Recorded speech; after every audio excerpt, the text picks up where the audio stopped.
जो बच्चे अटल आवासीय प्रवेश परीक्षा की तैयारी कर रहे हैं, जिनका आगामी 2 से 3 दिन के अंदर पेपर है, वो लोग लखनऊ और बस्ती मंडल में जिस प्रकार के प्रश्न आए हैं, उन्हीं के आधार पर ये मॉडल पेपर तैयार किया गया। तो आइए देखते हैं किस प्रकार के प्रश्न आते हैं। आप इनका एक अच्छी सी प्रैक्टिस करके जो है आप अपनी तैयारी कर सकते हैं। पहला प्रश्न आपके सामने है, 11 से 20 तक कितनी भाज्य संख्या है। तो आप भाज्य संख्या यहाँ से निकाल लेंगे। देखिए 11 के बाद देखिए 12 आपकी भाज्य होगी, 12 के बाद 14 होगी, 14 के बाद 15 होगी, 15 के बाद 16, 16 के बाद 18 और 18 के बाद 20। ये देखिए सभी संख्याएं भाज्य हैं। तो कुल मिला के ये देखिए 3 और 3 6, कुल 6 संख्याएं यहाँ पर आपकी भाज्य संख्याएं। तो यहाँ पर आप 6 पर टिक कर लेंगे। अगर मैं अगले प्रश्न की बात करूं तो अगला प्रश्न है, दो संख्याओं का गुणनफल 216 है, यदि उनका महत्तम समापवर्त 6 हो तो लासा क्या होगा। सभी को पता है कि अगर दो संख्या है तो उसका लासा इंटू मासा बराबर दोनों संख्याओं का गुणनफल होता है। तो यहाँ पर देखिए हमें लासा नहीं पता है तो लघुत्तम लिख लेंगे। मासा आपको 6 पता है और दोनों संख्याओं की गुणा 116 है, तो यहाँ से आप लघुत्तम निकाल लेंगे। लघुत्तम समापवर्त 216 बटे 6, 6 से काट देंगे, 6 तियाँ 18, 6 छरन 36 यानी 36। इसका मतलब उसका जो लघुत्तम समापवर्त होगा वो बच्चों कितना होगा, 36, जो कि ऑप्शन बी में आपको दिखाई पड़ रहा है। अगला प्रश्न है, किसी धन का 1/6 भाग उसके 1/6 भाग से 24 अधिक है तो धन क्या होगा। तो पहले ये जो धन दिया गया 1/6 और 1/8 दोनों का डिफरेंस 24, तो मैं 24 के इसको पहले बराबर बच्चों कर लेंगे। तो 8 दोनों का लघुत्तम निकालोगे 24 आएगा। तो 8 6 चौक 24 आएगा और 8 तिहाई 24 बराबर यह आ जाएगा बच्चों 24। तो ये 4 में से 3 गया, 1/24 भाग बराबर 24। आप तिर्यक गुणा कर देंगे तो हो जाएगा, देखिए 1 भाग बराबर 24 इंटू 24। 1 भाग मतलब पूरा भाग, 24 को 24 से गुणा कर दोगे तो ये आ जाएगा 576। तो 576 यहाँ से आपको किसी ऑप्शन में जरूर दिख रहा होगा। तो आप यहाँ से ये देखिए सी वाला ऑप्शन यहाँ से आपका सही है, तो आप यहाँ पर सी वाला ऑप्शन कर लेंगे। अगर मैं बात करूँ अगले प्रश्न की, 0.5 प्लस 0.05 प्लस 0.005 किसके बराबर है। तो सबसे पहले हम इन तीनों को जोड़ देते हैं। 0.5 0.05 0.005 जोड़ोगे तो देखिए 0.555 आएगा।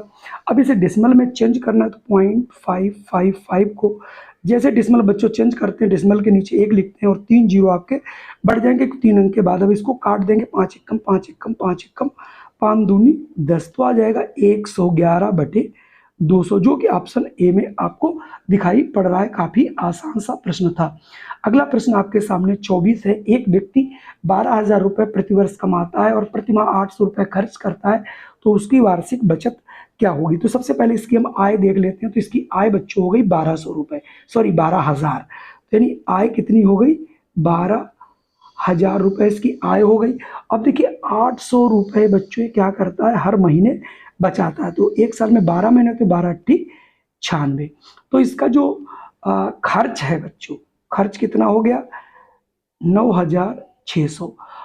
ये आप इतना कमाया इतना खर्च कर दिया, दोनों को माइनस कर देंगे तो इससे हमारी बचत निकल के आ जाएगी, आखिर वो बचत कितनी कर पा रहा है। तो आप यहाँ से जैसे इसको हम लोग घटाओगे, देखिए 0 0 4 और 2, तो यानी 2400 रुपये उसकी बचत हो जाएगी, जो कि आपको किसी भी ऑप्शन में यहाँ पर डी वाले में दिख रही है। अगला प्रश्न है, 1000 का 10%। ये तो बहुत आसान है बच्चों, 1000 का की जगह गुणा कर देंगे, 10% है बटे 100 कर देंगे, 1 0 2 0 कट देंगे तो दाम 100, यानी 100 आ जाएगा। 1000 का 10% 100 होगा। अगला प्रश्न आपके सामने है, 50 रुपए की वस्तु को 80 रुपए में बेचने पर कितना लाभ होगा। तो यहाँ पर अगर हम लाभ की बात करें तो पहले ये देखें 80 रुपए में बेच रहे हैं, 50 रुपए के लाए थे, तो कुल मिला के 30 रुपए का लाभ हमें दिख रहा है। तो आप कैसे करोगे इसे, इसके लिए कोई फार्मूला नहीं लगाना।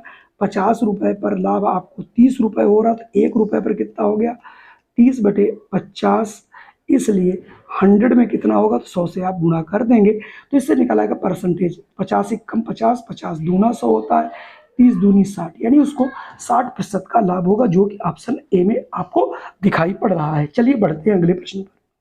अगला प्रश्न है, कितने समय में 80 रुपए का साधारण ब्याज 25% वार्षिक ब्याज की दर से 160 रुपए हो जाएगा। तो यहाँ से समय पूछ रहा है बच्चों, तो यहाँ से आप समय बराबर क्या होता है फार्मूला, ब्याज साधारण ब्याज इंटू 100 बटे यहाँ पर आप मूलधन और इंटू दर आप कर देंगे। देखिए आप यहाँ पर ब्याज आपको 160 दिया जा रहा है, 100 पहले लिख लेंगे, मूलधन 80 है और 25% की दर दी गई है। तो आप 80 एकम 80, 80 दूना कर दीजिएगा, 25 एकम 25, 25 चक्कू 4 दूनी 8, यानी ये 8 वर्ष में जो है 160 रुपए हो जाएगा। चलिए बढ़ते हैं अगले प्रश्न पर। अगला प्रश्न बेहद आसान है।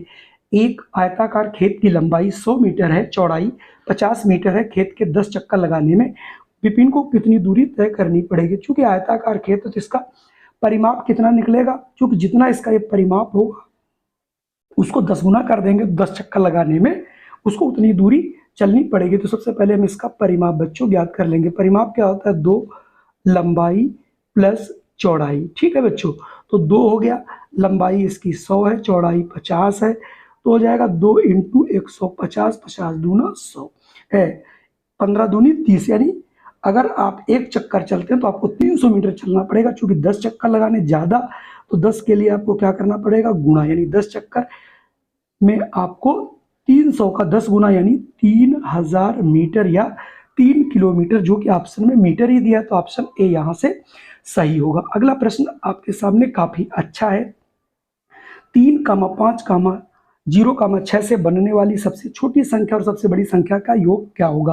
तो इन 4 संख्याओं से, अंकों से मिलकर सबसे पहले छोटी संख्या निकालते हैं। सबसे छोटा देखो 3, 0, 5, 6 बनेगी, ये सबसे छोटी संख्या बनेगी, क्योंकि संख्या 0 से स्टार्ट नहीं करते। अगर बड़ी संख्या तो सबसे पहले बड़ा लिखेंगे, फिर उससे छोटा, फिर उससे छोटा, फिर उससे छोटा। तो ये हो गई सबसे बड़ी, ये हो गई सबसे छोटी, तीनों का जोड़ करना है। तो आप जोड़ोगे तो देखिए ये आ गया 9586। यहाँ पर 9586 आपका कोई न कोई ऑप्शन यहाँ पर सी देखिए मिल रहा है, जो कि आंसर आपका हो जाएगा। अगला प्रश्न है 24 और 36 का महत्तम समापवर्त क्या होगा। तो आप क्या करेंगे, 24 और 36 में कॉमन गुणनखंड कर लेंगे। अब आप देखिए ये 2 से कट रहा है तो 12 आ जाएगा, ये 18 आ जाएगा, फिर 2 से काट देंगे 6 आ जाएगा, 9 आ जाएगा, फिर देखिए दोनों काट देंगे 3 से, 3 दूनी 6, 3 तिहाई 9। अब कोई इसमें से कट नहीं रहा, इसका मतलब ये कॉमन है, तो यही इसका महत्तम समापवर्त हो जाएगा। 2 दूनी 4 तिहाई 12, तो इसका मतलब यहाँ महत्तम समापवर्त इसका कितना होगा, 12, जो कि ऑप्शन बी में आपको मिल रहा है। अगला प्रश्न अच्छा सवाल है, कठिन भी आपके लिए हो सकता है। एक खंबे का 1/3 भाग कीचड़ में, 3/5 भाग पानी में तथा 10 मीटर भाग पानी के ऊपर है, तो खंबे की लंबाई क्या होगी। देखिए बच्चों, हम क्या करेंगे, यहाँ पर पहले कीचड़ में देख लेंगे, फिर ये पानी, ये जो बाहर है 10 मीटर, इसकी हम अलग से बात कर लेंगे। तो सबसे पहले 1/3 भाग ये है, 3/5 भाग ये है, तो हम सबसे पहले पूरे खंबे की लंबाई यही होगी। तो सबसे पहले हम कीचड़ और पानी में है उस भाग को हम जोड़ लेते हैं, यानी यहाँ से हम इन दोनों हिस्सों को जोड़ देंगे। तो जोड़ने पर देखिए क्या आएगा, 1/3 भाग हो गया और ये 3/5 भाग हो गया। दोनों का एलसीएम लोगे बच्चों 15 आएगा, तो 5, 3 बचे 15, 5 तिहाई 15, तो ये 8/3 तिहाई 9, सॉरी 9, 9 5 14, 14/15 मीटर ये हो गया। ठीक, अब अगर मैं 1 से घटा दूं, 1 से घटा देंगे कितना, 14/15, तो ये आ जाएगा 1/15 भाग। तो 1/15 भाग है ये हमारा, ऊपर ये 10 मीटर के बराबर है, तो हम इसको 10 के बराबर कर देंगे, फिर ये गुणा करेंगे तो 1 एकम 1 यानी पूरा भाग हो जाएगा 15 दहाम 150, यानी 150 मीटर। यहाँ से आंसर आपका बी वाला देखो मिलेगा। अब इनको दोनों को जोड़ना है, जोड़ने के लिए 1.1 और फिर 11.11 जोड़ोगे तो 1221, 12.21 जोड़ना सभी को आता होगा और बहुत आसानी से इसे आप जोड़ सकते हो। अगला प्रश्न आपके सामने, 60 संतरों का मूल्य 120 है, तो 30 संतरे यानी आधे संतरे होंगे, तो पैसा भी आधा हो जाएगा, यानी 120 का आधा होगा 60 रुपये। तो ऑप्शन यहाँ से सी वाला सही होगा। चलिए बढ़ते हैं अगले प्रश्न पर। अगला और अंतिम सवाल है, एक समकोण त्रिभुज। समकोण त्रिभुज क्या होता है, जिसका एक कोण 90 डिग्री है, दूसरा एक कोण 30 दिया गया है, तो 30 दूसरा कोण क्या होगा, यानी ये वाला पूछा जा रहा है। तो त्रिभुज के तीनों कोणों के योग बच्चों होता है 180 अंश। उनमें से अगर हम दो कोण 90 और 30 अंश को निकाल देंगे तो ये देखिए 120, 160, ये 180 तो घटाओगे आ जाएगा 60 अंश। इसका मतलब ये हमारा दूसरा जो कोण होगा वो होगा 80 डिग्री, सॉरी 60 डिग्री, जो कि ऑप्शन ए में मिलेगा। अगला प्रश्न ये देखिए आपका पूछा गया था, ये आपके प्रैक्टिस के लिए सवाल मैं दे रहा हूं। एक वृत्त की त्रिज्या 6 सेंटीमीटर, तो व्यास क्या होगा? व्यास सदैव त्रिज्या का दूना होता है। ये हमारी त्रिज्या है तो टोटल ये हमारा व्यास होता है, तो 6 दूनी 12 यहाँ से हो जाएगा। आप लोग करके इसे देखिएगा। एक मजदूर सुबह 4 बजे से शाम 4 बजे तक कार्य करता है तो कितने घंटे काम करता है? तो 10 से पहले 12, 10 के बाद 11, 12 यानी 2 घंटे, ये हो गया 4 घंटे, और 4 2 6 घंटे। आप जरूर निकाल लीजिएगा। अगला प्रश्न ये भी ऐसा सवाल पूछा गया था तो आप जरूर करिएगा, ये भी जरूर करिएगा।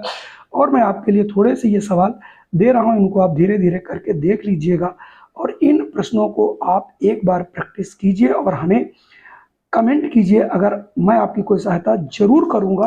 तो कुल मिला के ये आपके सामने 28 प्रश्न थे, जिसमें हमने 20 से 22 प्रश्न कराए। 20 प्रश्न आपको करने के लिए आएंगे। जय हिंद, वंदे मातरम। फिर मिलता हूं एक नई वीडियो के साथ।